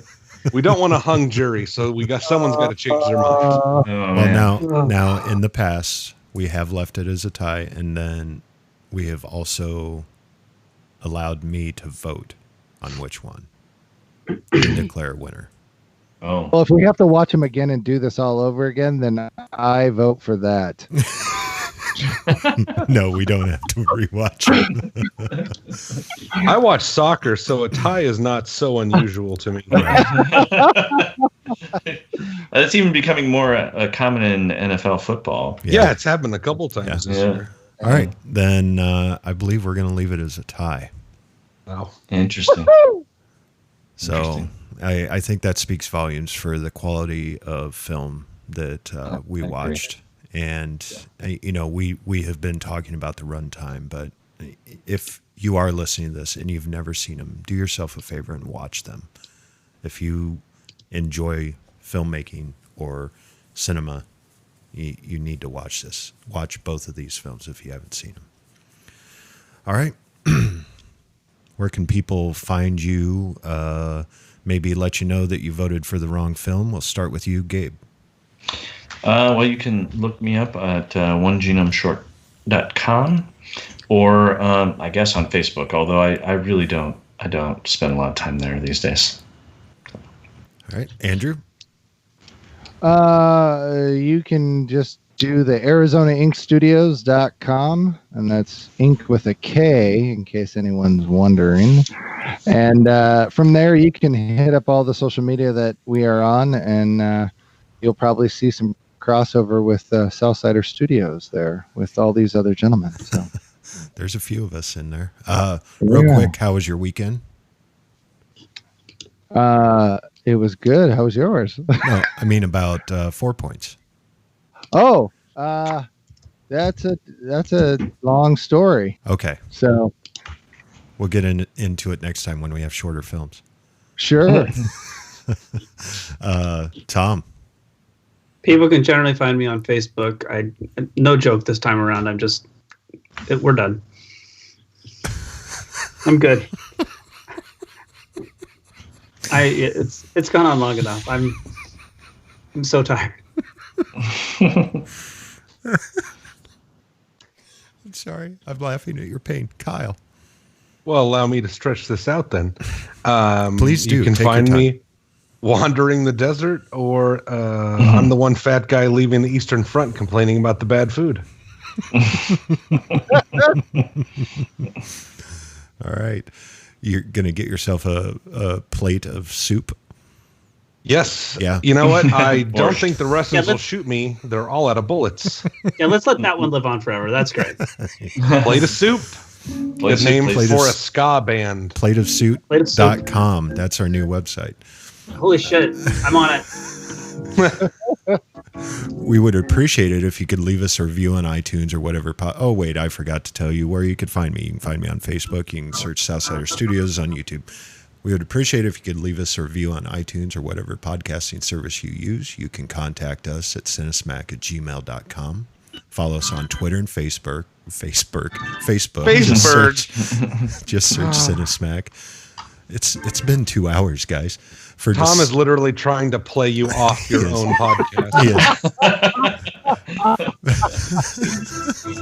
For December, we're bringing back one of our past year's losers to give them a second shot. National Lampoon's Christmas Vacation takes on the filthy animal that is Home Alone. For Kyle, Gabe, Andrew, Tom, and myself, thanks for listening, and go catch a flick.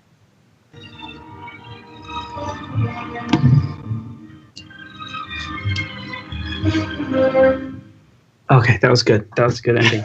This has been a test of the Southsider Studios podcast system.